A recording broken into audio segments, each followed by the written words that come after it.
भारतीय क्रिकेट रे इतिहास रचिले मानव सुथार डेब्यू मैच रे 6टी विकेट नहीं सारा विश्व को चमकाइले।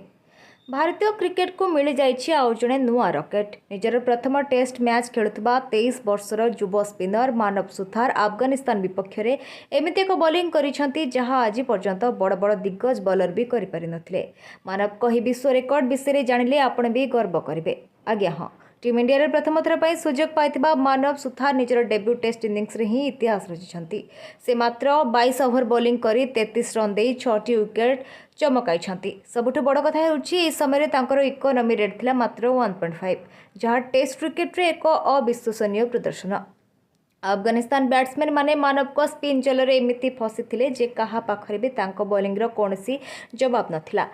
ଏହି ଘାତକ ବୋଲିଂ ସହିତ ମାନବ ସୁଥାର ଅନେକ ବଡ଼ ରେକର୍ଡ ନିଜ ନାମରେ କରିଛନ୍ତି। ସେ ଭାରତ ପାଇଁ ଡେବ୍ୟୁ ମ୍ୟାଚ୍ରେ 5 କିମ୍ବା ତାଠାରୁ ଅଧିକ ୱିକେଟ୍ ନେବାରେ 10ମ ଭାରତୀୟ ବୋଲର ବନିଛନ୍ତି। କେବଳ ସେତିକି ନୁହେଁ, ଗତ 35 ବର୍ଷ ମଧ୍ୟରେ ଡେବ୍ୟୁ ଟେଷ୍ଟରେ 6ଟି ୱିକେଟ୍ ହାସଲ କରିବାରେ ସେ ହେଉଛନ୍ତି ମାତ୍ର ଦ୍ୱିତୀୟ ଭାରତୀୟ। ଭାରତୀୟ କ୍ରିକେଟ୍ ଇତିହାସରେ ଡେବ୍ୟୁ ଇନିଂସରେ ଏହା ହେଉଛି ଦ୍ୱିତୀୟ ଶ୍ରେଷ୍ଠ ବୋଲିଂ ପ୍ରଦର୍ଶନ। ଏହି ସଫଳତା ସ୍ପଷ୍ଟ କରୁଛି ଯେ ମାନବ ସୁଥାର ଆଗାମୀ ଦିନରେ ଭାରତୀୟ ସ୍ପିନ୍ ବିଭାଗକୁ ରାଜ କରିବାକୁ ଆସୁଛନ୍ତି। तेबे बंधुगण, मानव सुथारकर ऐतिहासिक बोलिंग प्रदर्शन आपको केमिति लागिला? आपणक मतरे से कण रवींद्र जाडेजा एवं अक्षर पटेल को भली स्टार बॉलर हो पारिबे? कमेंट निश्चय जणातु। क्रिकेट रो एमिति रोमांचकर एवं सुपरहिट खबर पाई आम चैनल को सब्सक्राइब करंतु।